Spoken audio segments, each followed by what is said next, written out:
All attendees are in listen-only mode. Good afternoon, everyone, and welcome to this valuable Power Retail webinar session brought to you by e-commerce solution provider ChannelAdvisor. Thank you all for joining us. I'm Pranitha Govender. I'm the editor of Power Retail, and I'll be introducing our guest speaker very shortly. Before the introduction, some quick housekeeping. Mobile phones, if you can please turn these to silent. I can't ridicule you if it goes off because I won't hear it, but that's besides the point. You probably want to pay attention this afternoon because it's going to be a great session. At the end of the presentation, we'll have time for questions. You can enter these at any time in the question dialog box on your dashboard, and we'll do our best to answer as many as we can. We've got a big session ahead this afternoon, so get comfortable. With Amazon launched on Tuesday in Australia this week, it's understandable that retailers are both nervous and excited. Today we have Simon Clarkson, Managing Director at ChannelAdvisor, for this exclusive webinar session on how to succeed on the Amazon Marketplace, where you'll learn what you need to do to ensure your business thrives on Amazon Marketplace. By the end of the session, you'll have some actionable insights on how to get started and how to dominate your category on Amazon and much more. Ladies and gentlemen, please welcome Simon Clarkson. Thank you, Pranitha, and hello, everyone. Well, Amazon's arrived, and for us at ChannelAdvisor, it's pretty amazing how quickly the questions have come from, when's Amazon launching, to, okay, so what do we know so far and what do we do next? What can we expect? Because obviously all these questions are geared around how to leverage Amazon to drive growth to its best degree for customers to help them get the most return on investment. So that's what we're going to talk about today. But my first slide I'd just like to go through is a safe harbor slide. And what this refers to is many of the statements we're going to make today are forward-looking.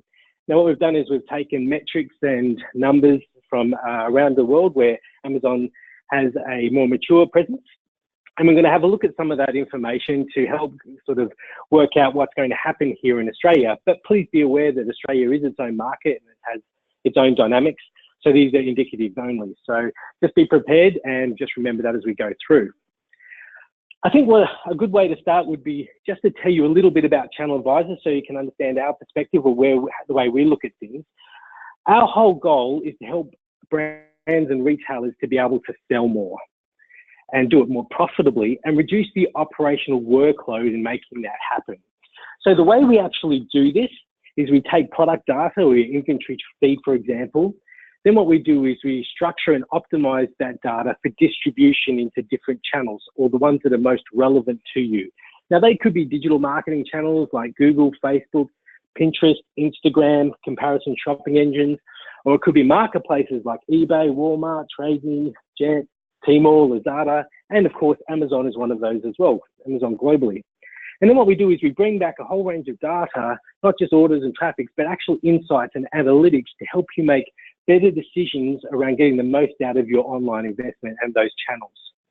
So because that is our focus, we've seen ChannelAdvisor grow to a publicly listed company. We have about 3,000 clients around the world, and we work with everyone from major global retail brands. As you can see there, we're the #1 marketplace management provider for internet retailer top 1,000, 6 years in a row. And all the way through to domestic sellers here in Australia as well, and helping them to get the most out of their online channels. That's all driven about $8.1 billion of transactions through our platform last year. And that's important because it allows us to understand what it takes to be successful on many of these channels. And then, of course, we use our staff. There's about 700 staff situated all around the world in 11 different offices to help make sure that works for our clients and help them to get the best understanding, and again, help them get the best return and provide the best advice. Now, that being the case, obviously, billions of dollars of that revenue actually comes through Amazon. And that's what we want to talk about today, is Amazon's launch here in Australia and what to expect next. So in order to do that, I just want to go back and have a look at Amazon's presence in some of the regions globally. So if you look at the US, obviously they're #1 there. They've got 43% of the online market there.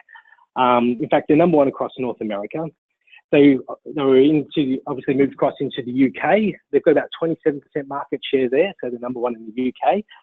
Germany, they've got 40% market share. In fact, they're #1 across Europe, and even as you sort of move down further close to home into Asia, into Japan, you can see that in 2016, Amazon did about $11 billion in revenue there. To put that in context, in Australia, our whole online revenue during that period, or transactions, was about 22 billion. So needless to say, Amazon has an extremely successful track record when entering into the markets. So the question is, why? How are they doing that? What's driving it? If you have a look at Amazon's stated mission, that you can see on the screen in front of you, it says their vision is to become the Earth's most customer-centric company, to build a place where people can come to find and discover anything they might want to buy online. Now, in orange, I've highlighted customer-centric, and that's one of the most critical pieces. And it's a strange one because I don't think we've ever met, or I've ever met a company that's gone out and said, well, we're not customer-centric. But it's the sheer scale and the focus that Amazon places on this, which really does set it apart. And so we'll talk about that, because what it's doing, and that customer-centric behavior, or that methodology, it goes to drive the Amazon flywheel. And I'm sure many of you would have seen this, but if you haven't, it's worthwhile going and having a look at it more closely. But some of those key tenets are, Amazon's there to drive selection and value and convenience for their consumers. So let's just talk about those three for a moment. Selection. So when I was having a look, I think at the end of last year, around some of the data around selection, Amazon had about 363 million products that were available, through their catalog. Then I checked shortly afterwards, and it was about 400. And I thought, oh my goodness, I've given the wrong information here. But as I read the article a bit further on, it said that this was an 8% increase on the previous month. So they grew about 1 million products every day in selection just for that specific month. And I was having a look at some estimates, they have it around over 500 million products. So needless to say, they've got the selection piece down. Then you look at value, and there's two elements there. There's one where Amazon is, delivers these products first party, where they act as the retailer, and that allows them to set the price through their platform, where they own that. Then, of course, you've got the marketplace, where third-party sellers, retailers and brands are in a competitive environment to try and win consumers as they search for those specific products. And because it is a competitive environment, you obviously see value being driven out of that as well. The third area is convenience.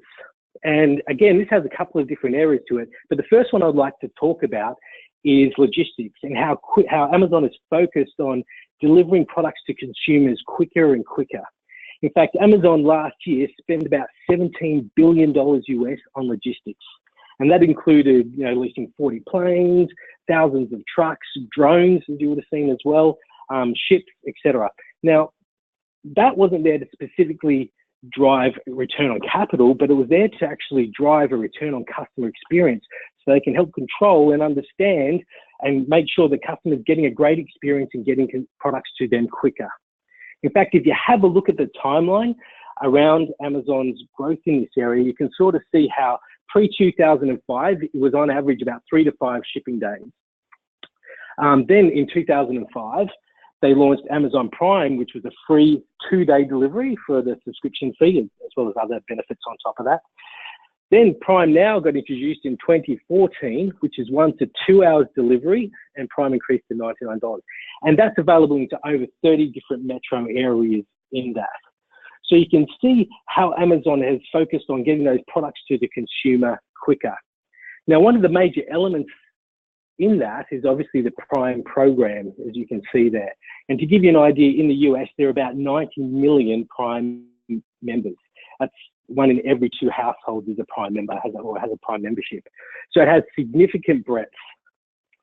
Now, one of the elements of that Prime program and helping retailers and brands get those products to consumers quickly is Amazon's fulfillment services, or Fulfillment by Amazon, where they warehouse and they ship those products and take back refunds, etc., on your behalf. And if you look at the numbers around that, they're really quite amazing.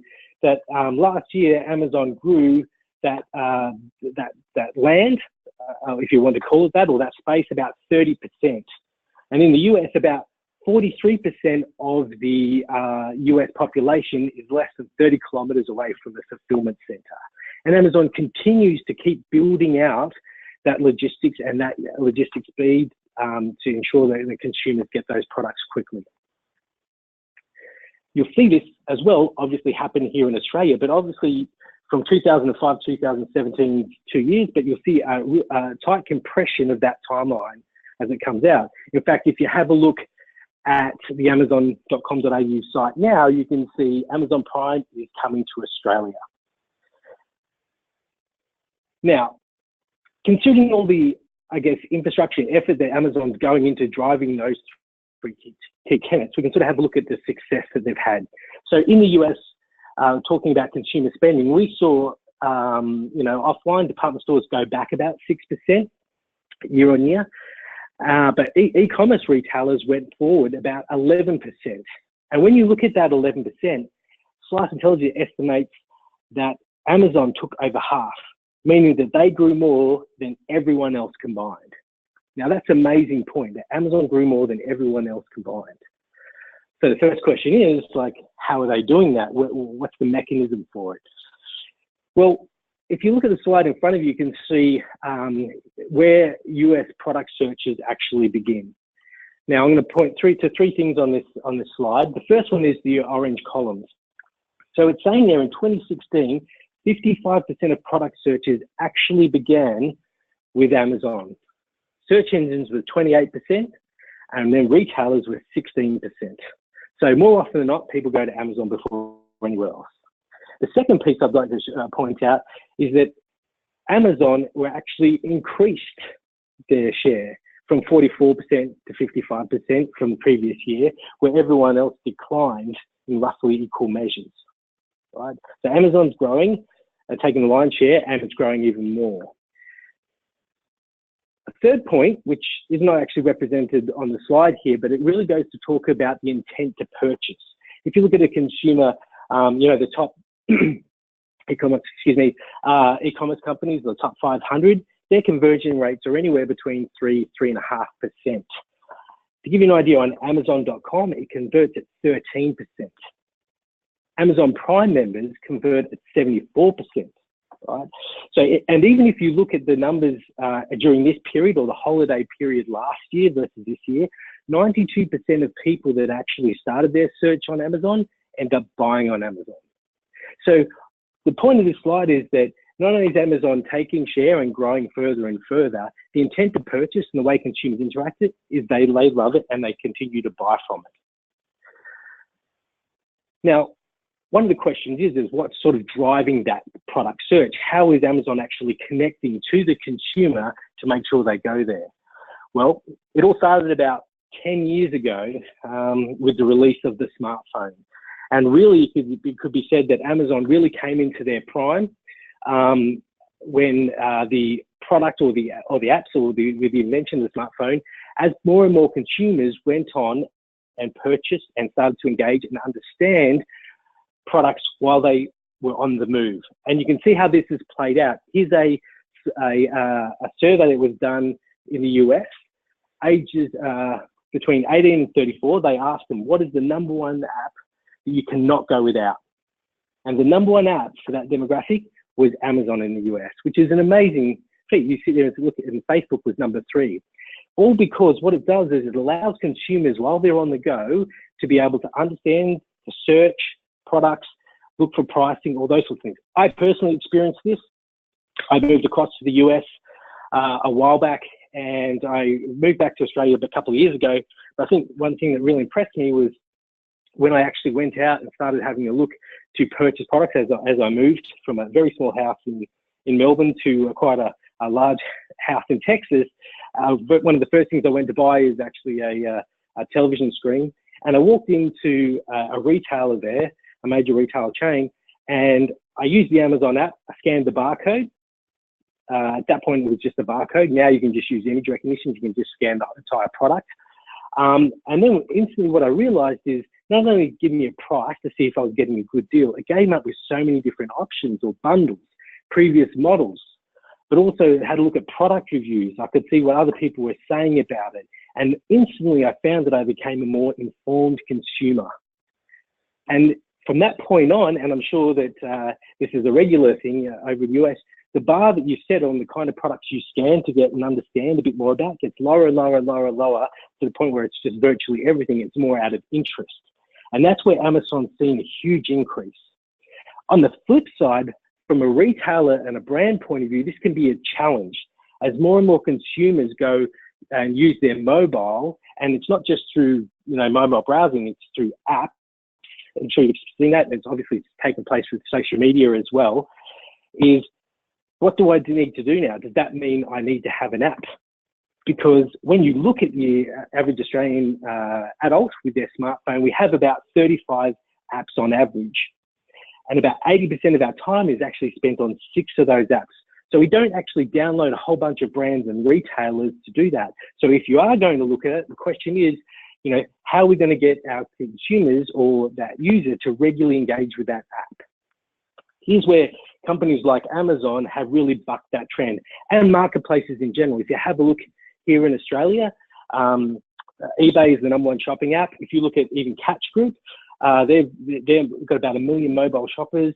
They have about 2,000 app downloads a day. So it's becoming an increasingly important part of reaching consumers. And for brands and for retailers looking to do that, it's such an important and strategic part or a requirement that you use apps to be able to do it, to prevent you, or so you don't have to constantly develop new technologies as new things come along and disrupt the consumer engagement process. Marketplaces, their whole intent is to do that, is to connect brands and retailers to consumers. So let them do that development and work for you. So that's some information about Amazon from a global perspective. Let's talk about Amazon here in Australia. Now, this is a survey that was done at the beginning of the year. It was talking about how 3 out of 4 Australians aged over 18 said they were interested in Amazon, and how a lot of people were likely to make a purchase and subscribe to Prime. And if you look at what Amazon announced recently about their launch, so they're obviously very happy about it. It was the largest international launch ever. They had 10,000s of users and people going on and purchasing across all their categories. They said it went well beyond their expectations. So when you look at these two mechanisms of where we are at the moment, it's a start, right? But just be aware that it is a start, and Amazon, as we spoke about earlier, even in the US, where they're extremely well established, have the predominant market share, they're still continuing to invest in that customer experience. And we will see the same thing here in Australia. It's day 2 or coming into day 3 now. So Amazon will continue to invest out to build out that infrastructure, that logistics structure, the amount of products, the values, price, and all those sorts of things as it goes forward. Now, while that's great, the problem is for a retailer or a brand, it doesn't mean you can have that same strategy. And I'll explain why in a moment. So let's talk about now what the essentials are. And when I say the essentials, what does it take to be successful on Amazon?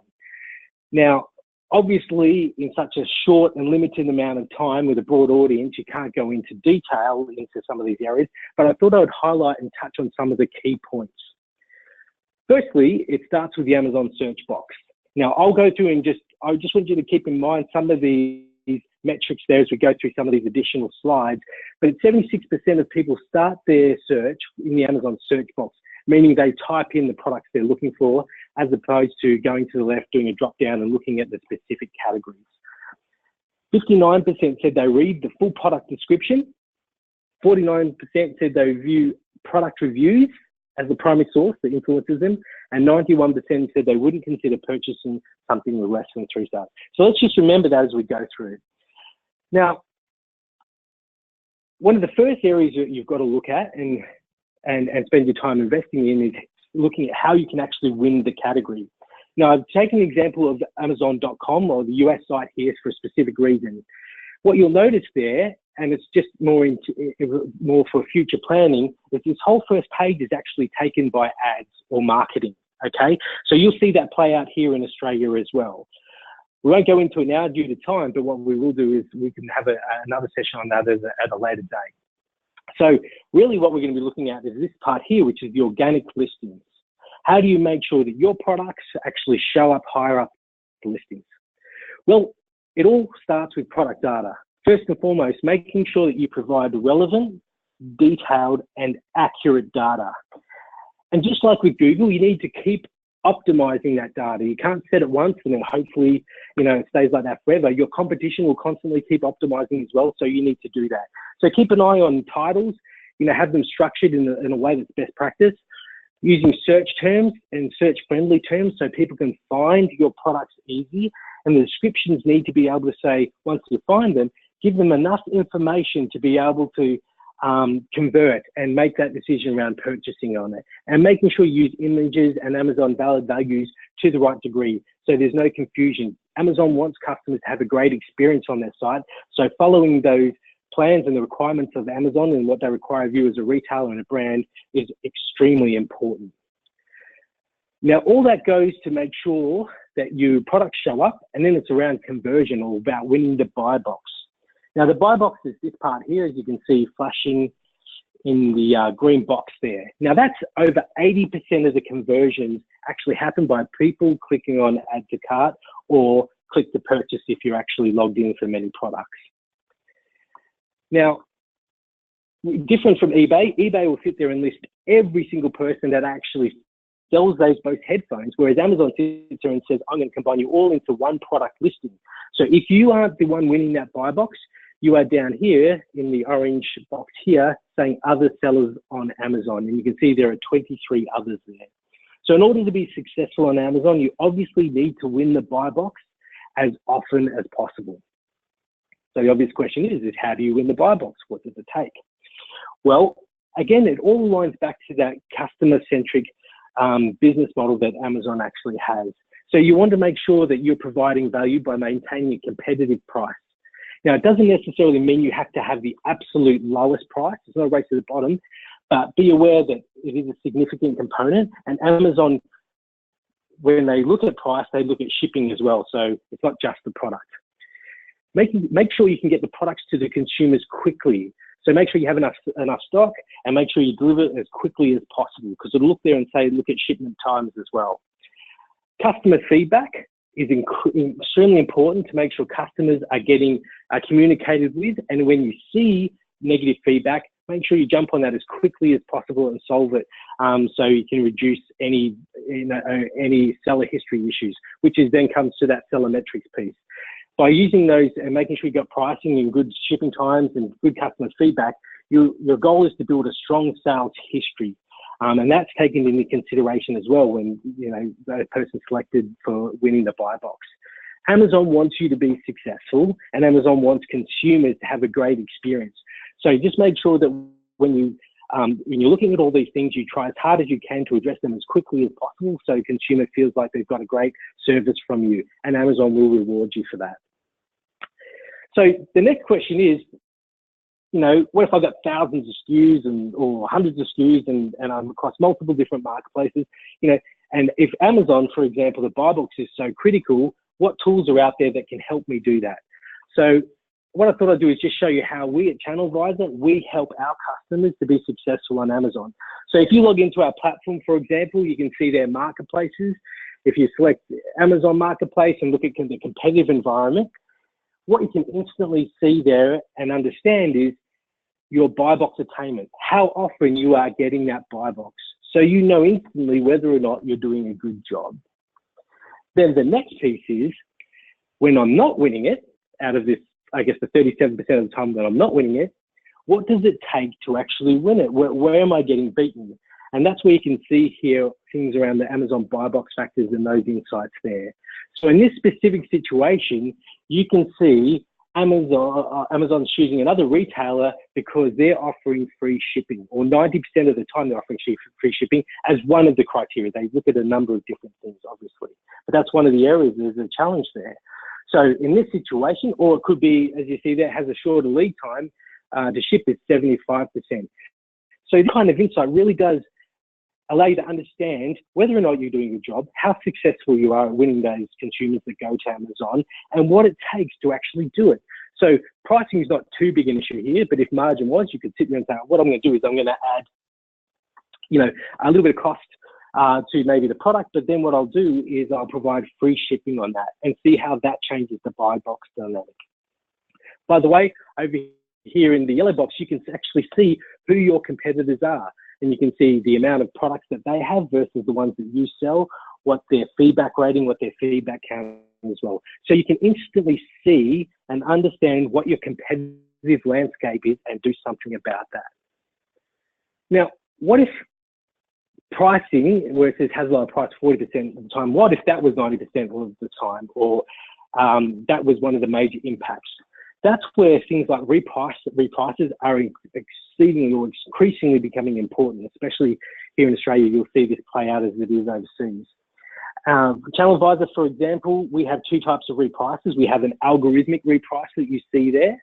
And what that does is that's designed to get assigns a real-time price to the product, designed to get you the buy box at the highest possible margin. So to look at all the other competitors on the that are selling that SKU, and they may sit there and say, well, I don't need to offer it as cheap because I can get it to them quicker, or I've got better feedback and sales history, etc., allowing you to make sure that you don't have to constantly try and bid and go to, price at the bottom.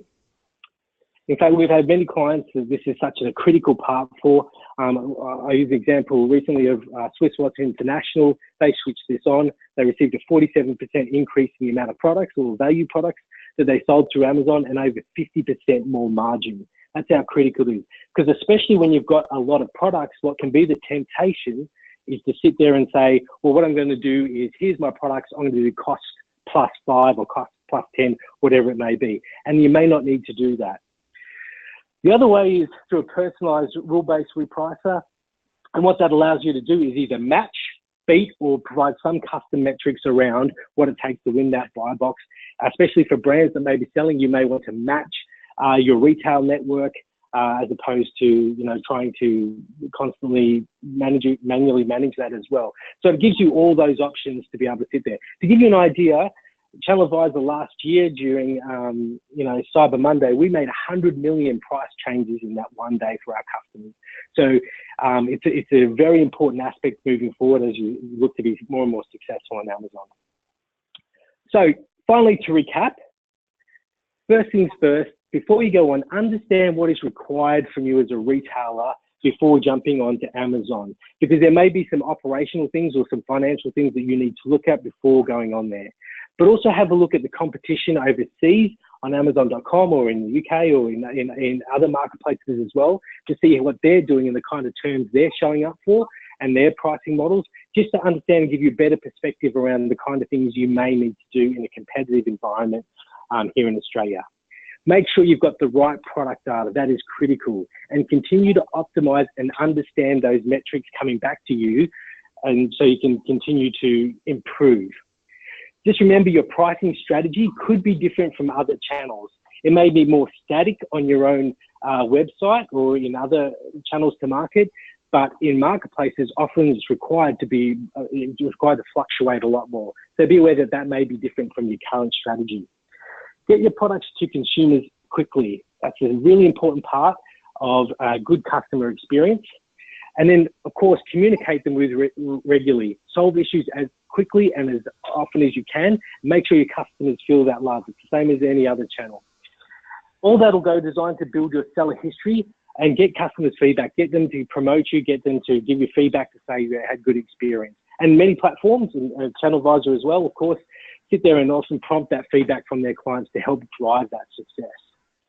So to that final point, just remember, there is help if you need it. Although Amazon is new to Australia, it's not new to the global scene. There's companies like ChannelAdvisor that have been working with Amazon for over 15 years in helping retailers and brands get the most out of it. So you don't have to go alone. There's a lot of help there that can be had. Hopefully that was helpful today, and obviously we wish you all the best and all the success as you embark on this Amazon trade. Well, thank you for that. Lisa, over to you. Yeah, thank you for such an insightful presentation, Simon. I certainly learned a lot about how to succeed in the Amazon marketplace this afternoon. Guys, we've got some time for questions now. So If you have any questions that you'd like to ask Simon, you can enter these in the question dialog box on your dashboard. In the meantime, we've got a couple of questions queued up for Simon already. The first one is, now that Amazon has launched, many retailers will be waiting to see the full effect it will have on the e-commerce landscape in Australia. What can we expect to see in terms of immediate impact, and what are the long-term changes we'll see down the track? Right. So hopefully we've gone through some of the long-term changes and what you can sort of see play out. I know the temptation can be to look at the immediate impact in Australia, but just remember, Amazon, although that they want to grab as much attention as they can around the products and around the offering they have, it's a long-term goal for them to be able to sit there and look at and win the market. So it's not going to be something, I know the temptation can sit there and say, hey, look, I want to be able to do this immediately, or I want to see immediate impact. It's not going to be like that. Amazon will start to release a whole bunch of different features and offerings to bring consumers in and help them to engage further and further into Amazon. So what's important now for a retailer or for a brand to be able to do is to build your seller history and your customer feedback as quickly as possible, and constantly monitor your competitive landscape. Have a look what other people are doing now in regards to pricing. Continue to look overseas and see what's happening. It won't just be domestic sellers here in Australia that'll sell. Obviously, other companies will look to expand their product ranges and their offerings as Amazon opens here that are selling on Amazon globally. So you may want to just prepare and look and constantly monitor that as well. Another question here. For a business that currently has a bricks and mortar or online presence, but isn't familiar with marketplaces, what's your advice for them? Also, should they launch on multiple marketplaces at once or try one at a time? I know the temptation can be to launch on one marketplace or dip a toe in or something like that, but unfortunately, that sort of doesn't really work from a retail perspective, and I'll explain why. When you dip your toe in and you sort of have a look at specific products, it's usually on one marketplace with some set of products that you may feel that these are my best sellers on my website, so therefore they're probably going to be the best sellers on eBay or Catch or Amazon, and that's not always the case. And so what you need to do is you really need to launch as broadly as possible with as many products as you can, and allow your consumers to be able to choose which products they want from which marketplace. To give you an example, if you look at the Catch demographic, it's 65% female, average age is 37, own their own home. Whereas when you look at eBay, it's more male oriented. So trying to guess which products are going to sell on which marketplaces, can be a challenge. And of course, Amazon's yet to play out, and we'll see what those figures look like in time. So rather than do that, I know the temptation because of resources can be quite restrictive around those sort of things, but there are tools like ChannelAdvisor that can help you to be able to sit there and say, okay, I'm going to launch as broadly as possible across multiple marketplaces, and then I'm going to read the data that comes back in to sit there and say what's working and what's not, and then be able to optimize and align your logistics to best support that model. Excellent. Thank you for that, Simon. Guys, if you have any more questions, you are welcome to get in touch with the ChannelAdvisor team, and they can help you as best they can with your journey on the Amazon Marketplace. But for now, I would like to thank you all for joining this insightful and valuable webinar. The video for this webinar will be available online soon. Please sign up to our newsletter if you haven't already for any upcoming webinars that could be of help to you at powerretail.com.au. The Power Retail and ChannelAdvisor team are signing out now. I hope you all have a lovely day. Thank you.